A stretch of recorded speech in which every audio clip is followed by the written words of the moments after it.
اهلا بكم. معكم نجوى عبد العزيز صحفيه ودي كانت متابعتنا النهارده لحضراتكم، واللي هنقول ان هي خرجت المشاكل بتاعتهم لجهات التحقيق او للجهات الرسميه. يعني بتقول: طلقني وسيبني في حالي. شبكة ايه اللي بيقول عليها ب2 مليون جنيه؟ دي شبكة ايه؟ دي كلها ازاز في ازاز. واستغاثت بالمركز القومي لحقوق المرأة عبر حسابها على الانستجرام، والكلام ده قالته قبل دخولها المستشفى لإصابتها بارتجاج في المخ. وجوزها قال: مش هتنزل عن حقي بسبب أمها. يا ترى ايه اللي حصل؟ يعني ما كانش في حد قادر يلم الموضوع ده بعد عودتهم من أمريكا. الفنانة علا غانم خرجت خلافاتها مع جوزها رجل أعمال لجهات التحقيق. والفنان أشرف زكي بيكشف تطورا عن حالة علا غانم. قال إن هي تطورت كثيرا عفوا.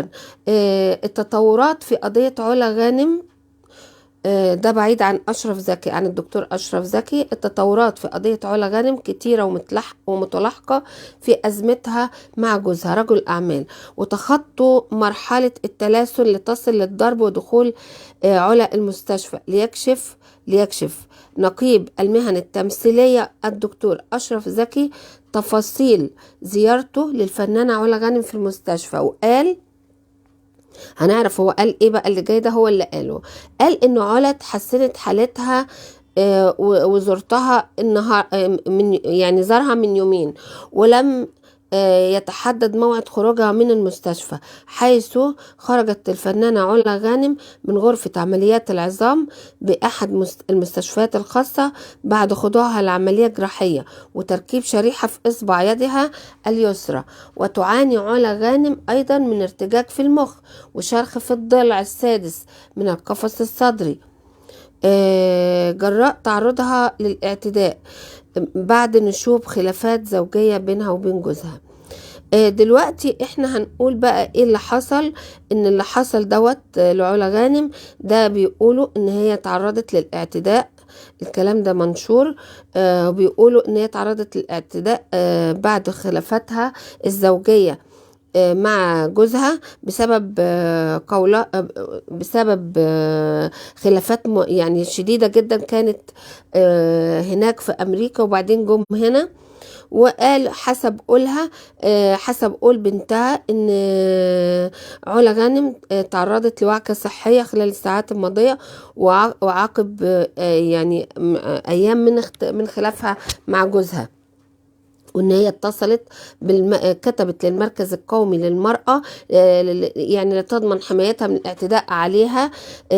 وبنت علا غانم برضو قالت، كشفت عن سر دخول والدتها المستشفى.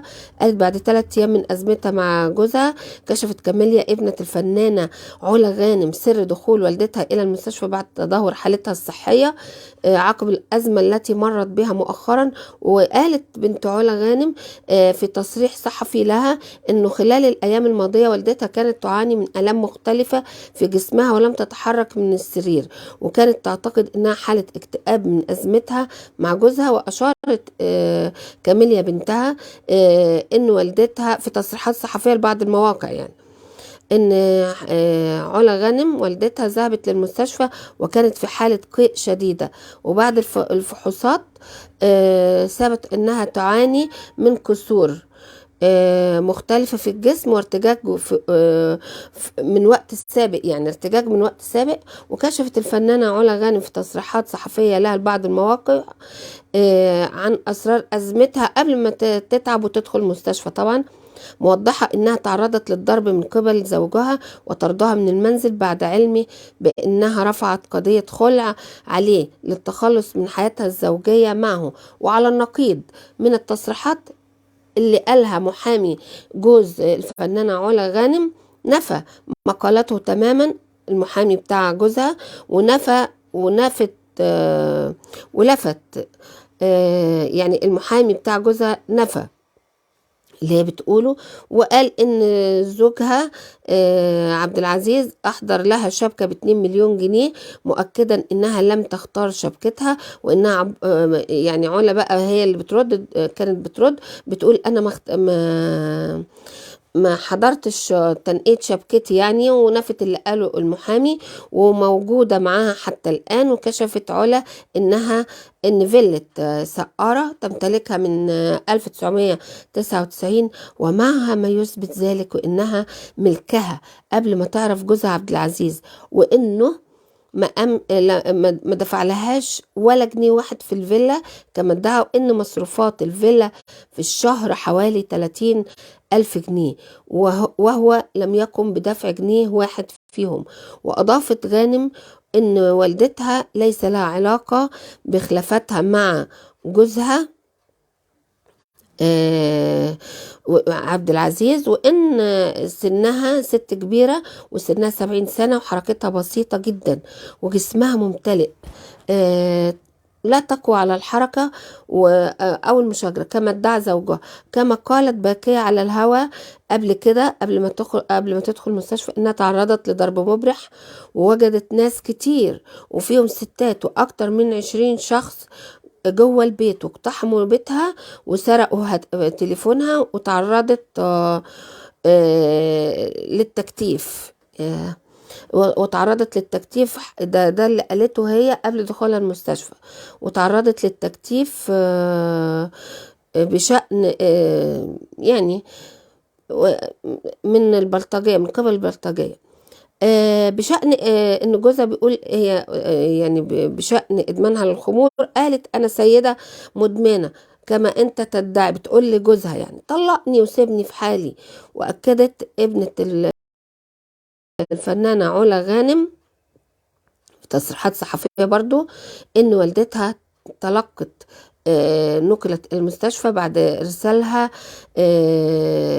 للمستشفى، بعد نقلها للمستشفى، على انها الايام الماضيه كانت تعاني من الام مختلفه في جسدها. وعند ذهابها للمستشفى تم احتجازها والاكتشاف بعض الكسور المختلفه بالجسد وبعض ارتجاج بالمخ. ونفت علا غانم ان زوجها عبد العزيز أحضر لها شبكة ب2 مليون جنيه، مؤكدة إنها إزاز في إزاز، وموجودة معاها حتى الآن. يعني إن كانت بتأكد قبل ما تدخل المستشفى إن الفيلا دي بتاعتها، وحررت دعوة أخرى. وقال أما بقى جوزها رجل الأعمال، قال إن مراته سبق إنها أقامت دعوة خلع قبل كده ضده من الفنانة، وهي دي مش المرة الأولى اللي بتقيم دعوة خلع، إنما هي المرة التانية، مؤكدا إنها سبق لها وحررت دعوة أخرى من 1.5 سنة دون أن يعلم بها برضو أي شيء، وتم رفض دعواها من قبل القضاء المصري. وأضاف الزوج إنه فوجئ بالمحامي بيخبره إن هو اترفع عليه قضية خلع تاني على طول. بعت لي الورق ده، الكلام ده لجوز الفنانة علا غانم. ده كلام جوز الفنانة